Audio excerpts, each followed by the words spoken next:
Hey guys, and welcome back to another video. And in today's video, I'm gonna help you out building a basic opening repertoire for you if you are a beginner just starting out in chess. This video is for you. And as a beginner, probably it must feel overwhelming when you're starting out in chess and then you have to know all these opening lines and the names for the openings and defenses and how to counter each defense. So maybe I can give you some ideas on how to build a very basic repertoire so you can use it and just start playing your games. But before we begin, if you are not yet subscribed to the channel, I would ask you, please hit the subscribe button down below and be a part of this team. We are already almost hitting the 900 mark. So if you are not subscribed, please do so, leave a comment and a like, and I really appreciate that. But let's jump right into it. The idea is if you don't have an opening repertoire or if you don't know how to counter every defense, don't worry, just cover the most frequent ones. This is the basic principle. This is basically like a 80-20 rule, right? So you have to go for the most common lines. First of all, you have to decide whether you're going to be playing e4 or d4 as your first move in the game. I really don't recommend, if you're a beginner, to go for other openings. Maybe you can go for the English, which is very solid, but like birds or any other opening, I don't really recommend that. Just go for e4 or d4, choose one, whichever fits your style the most. If you're going to play e4, you have to be ready to face a bunch of possible defenses from black. So black might play e5, black might play the Sicilian defense, or maybe the French, or even the Caro-Kann, the Scandinavian defense. There are multiple options for black. There are many others, but these are the most common ones. So you have to probably have 4 or 5 weapons against these defenses. Whereas if you're playing d4, it's just easier because you can just go ahead and play a system-like opening, just like the London system or the Collie system, which is my favorite.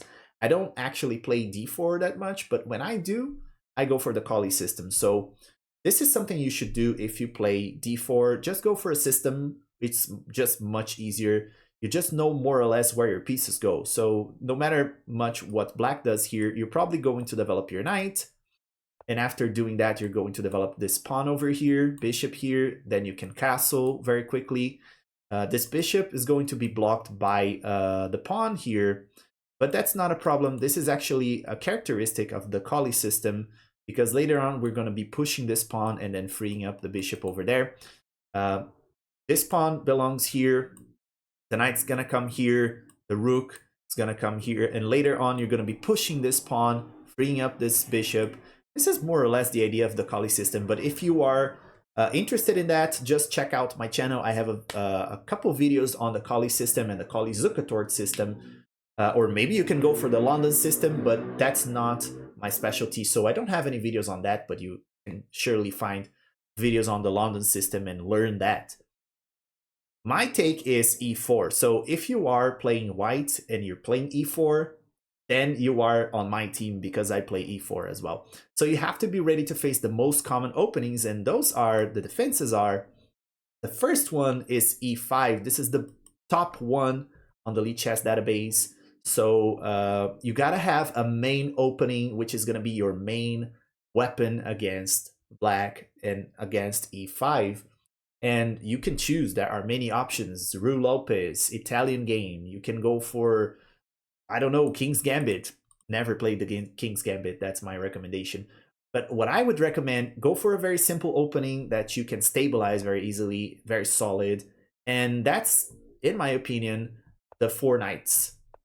So we're going to develop the knights first, and then we're going to strike with d4. This is the 4 knights Scotch variation. And after black takes, you just recapture. And you have the diagonals free for your bishops to develop. You can castle very quickly. So it's a very easy opening to play. If your opponent takes here, just take back with the queen and you're good. If they don't, you can just come here and develop these bishops, castle very quickly.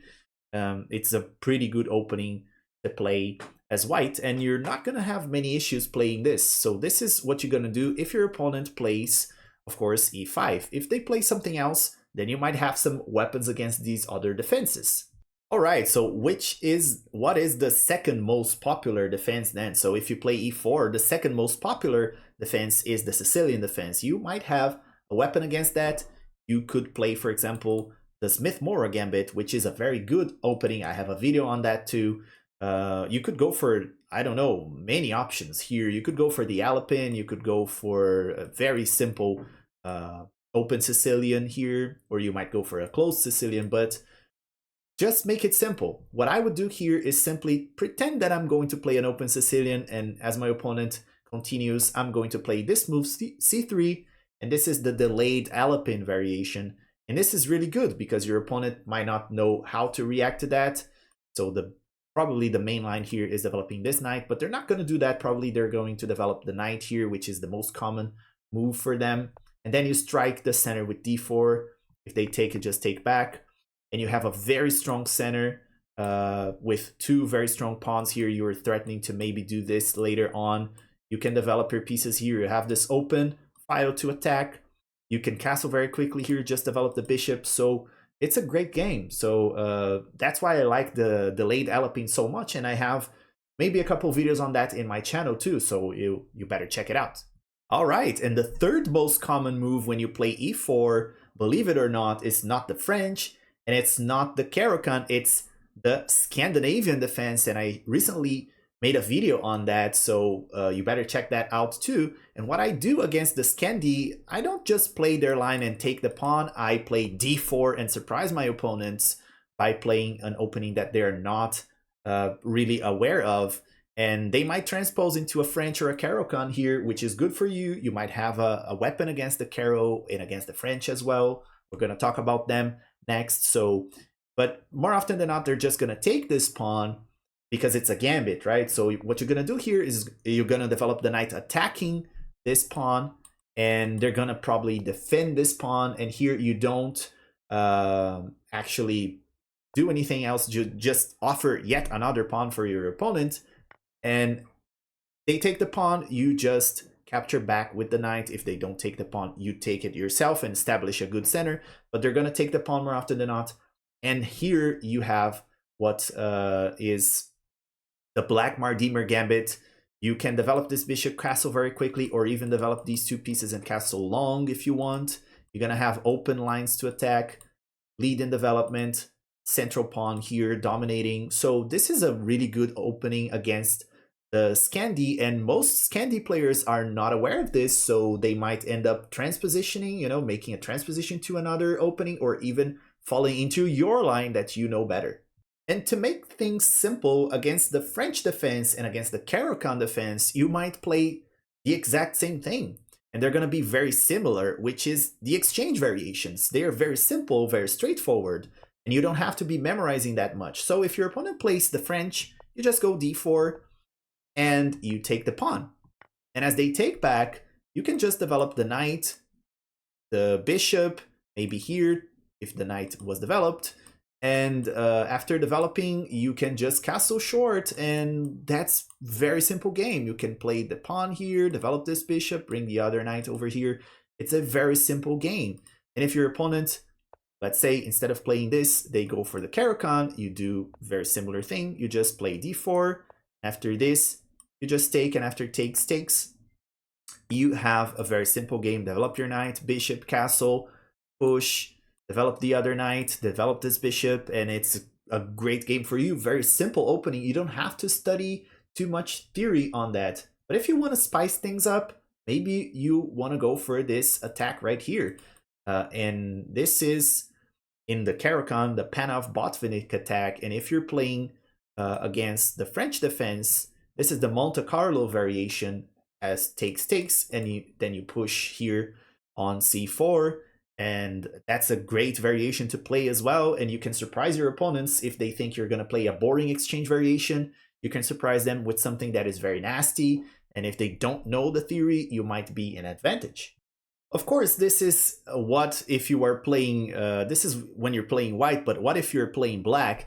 You gotta have two defenses if you're playing black, and this is it. You don't need much more than that. You have to know what to do in case your opponent plays e4 and in case your opponent plays d4. So that's pretty much it. You're gonna cover 95% of the cases if you know that. So that's gonna build you a basic structure for a repertoire. So if your opponent plays e4, you have many options. You could go for a Caro-Kann or French defense. You could simply go for e5 or Sicilian.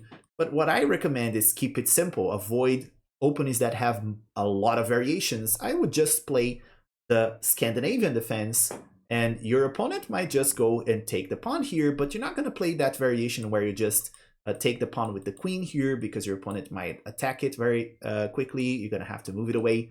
What I do here is just play the knight f6 move, attacking the pawn, forcing your opponent to defend, and you're going to take it anyway. And as they take it back, then you take with the queen, and there is no knight to attack your queen over here. And that's a really good idea. So in your opponent is going to keep developing pieces. You pin the knight, they unpin it, you develop the other knight, and you prepare to castle long here and just throw your pawns against the king side. White's going to castle, you just go ahead and castle yourself. And then if they play like a pawn move, you just start pushing your pawns towards the king side. Opposite side castling. This is very sharp game. So this is a great way to play against white when they play e4 on move 1. Okay, but what if your opponent plays d4? Well, just keep it simple and play like a Queen's Gambit decline kind of structure. So this is the best way to do. Just don't overcomplicate stuff. Play d5, and as your opponent plays c4, or they go for a maybe like a London system or a Kali system, you just play the similar moves.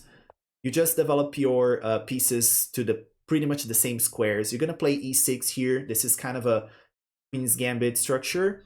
And as your opponent plays knight to c3, you play knight f6, develop your knight, develop your bishop here, castle very quickly.